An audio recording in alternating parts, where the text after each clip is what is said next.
We provide you the platform to turn your dreams into reality.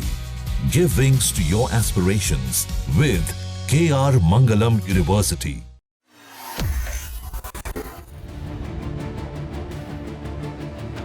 Bihar की सियासत में एक नया बवाल मच गया है, जिसने पूरे राज्य का माहौल गर्म कर दिया है। राष्ट्रीय जनता दल यानी आरजेडी से विधायक राजीव कुमार, जिन्हें सब मुन्ना यादव के नाम से जानते हैं, उन्होंने एक ऐसा बयान दिया जिसने बिहार की राजनीति में तूफान खड़ा कर दिया है। ये बयान सोशल मीडिया पर आग की तरह फैल रहा है और हर तरफ चर्चा का विषय बना हुआ है। आइए जानते हैं क्या है ये पूरा मामला, लेकिन उससे पहले अगर आपने अभी तक हमारे चैनल को सब्सक्राइब नहीं किया तो अभी कर लीजिए। फटाफट खबरों को देखने के लिए आप अपने फोन में दैनिक जागरण ऐप को इंस्टॉल कर सकते हैं। यहाँ आपको सटीक और सही खबरें मिलेंगी। बढ़ते हैं खबर की ओर तो मुन्ना यादव के भड़कीले बयान को जानने से पहले मुन्ना यादव कौन है वो जान लेते हैं। तो आपको बता दें कि मुन्ना यादव मीनापुर विधानसभा सीट से आरजेडी के टिकट पर 2015 और 2020 में लगातार 2 बार जीत चुके हैं। उनकी छवि क्षेत्र में एक दबंग नेता की है। उन पर कुछ आपराधिक मामले भी दर्ज हैं और एक बार उन पर पूर्व मंत्री हिंद केसरी यादव के साथ बदसलूकी का आरोप भी लगा था। इतना ही नहीं, रमजान के दौरान उनका एक और बयान वायरल हुआ था, जिसमें उन्होंने कहा था कि लोग उन्हें मोहम्मद मुन्ना कहते हैं। अब आते हैं उस बवाली बयान के ऊपर।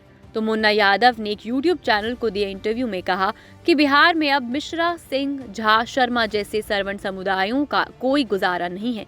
उन्होंने कहा कि इन लोगों की हैसियत उजागर हो चुकी है और अब बिहार की सत्ता पर सिर्फ बहुजन समुदाय ही काबिज होगा। इतना ही नहीं, उन्होंने आरजेडी सुप्रीमो लालू प्रसाद यादव की तारीफ करते हुए कहा कि लालू जी ने ऐसी व्यवस्था बनाई है कि सरवण समुदाय के लोग अब कभी मुख्यमंत्री की कुर्सी तक नहीं पहुंच सकते। वो बैकफुट पर रहकर शासन कर सकते हैं, लेकिन सत्ता की बागडोर अब उनके हाथ में नहीं आएगी। मुन्ना यादव ने ये भी कहा कि सरवण समुदाय चाहता है कि बिहार में फिर से पूर्व मुख्यमंत्री जगन्नाथ मिश्रा जैसी सरकार बने, लेकिन अब ऐसा होने वाला नहीं है। उनके शब्द थे, अगर इनकी औकात है तो मुट्ठी भर लोगों को आगे करके बिहार में चुनाव लड़कर दिखाएं, उनकी मिट्टी पलीद हो जाएगी। मुन्ना यादव यही नहीं रुके, उन्होंने जन सुराज पार्टी के संस्थापक और मशहूर रणनीतिकार प्रशांत किशोर पर भी तीखा हमला बोला। उन्होंने कहा कि प्रशांत किशोर आरजेडी नेता तेजस्वी यादव को 9वीं फेल कहकर तंज कसते हैं और चाहते हैं कि बिहार में फिर से मिश्रा जैसे लोगों की सरकार बने, लेकिन ये अब मुमकिन नहीं है। आपको बता दें कि बिहार में विधानसभा चुनाव नजदीक है और ऐसे में मुन्ना यादव का ये बयान आरजेडी के लिए मुसीबत खड़ी कर सकता है। आरजेडी हमेशा से A to Z यानी सभी जातियों और वर्गों को साथ लेकर चलने की बात करती है, लेकिन मुन्ना यादव के इस बयान ने सरवण समुदाय को निशाना बनाकर सामाजिक तनाव को बढ़ाने का काम किया है। कई लोग इसे रणनीतिक रूप से नुकसानदायक भी मान रहे हैं, क्योंकि इससे आरजेडी की छवि पर असर पड़ सकता है। बिहार में चुनावी माहौल पहले से ही गर्म है। ऐसे में मुन्ना यादव का ये बयान आरजेडी के लिए नई मुश्किलें खड़ी कर सकता है। तेजस्वी यादव, जो आरजेडी की कमान संभाल रहे हैं, पहले से ही विपक्षी दलों के निशाने पर हैं। अब पार्टी के ही एक विधायक के इस बयान ने सरवण समुदाय को नाराज करने का काम किया है, जिससे आरजेडी की एकजुटता की रणनीति कमजोर पड़ सकती है।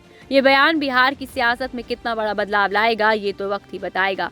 लेकिन इतना तो तय है कि मुन्ना यादव के इस बयान ने सोशल मीडिया से लेकर सियासी गलियारों तक हलचल मचा दी है। क्या आरजेडी इस विवाद को संभाल पाएगी या ये बयान चुनाव में उनकी रणनीति पर भारी पड़ेगा, ये देखना दिलचस्प होगा। इस पर आपकी क्या राय है? अपनी राय हमें कमेंट सेक्शन में जरूर दें।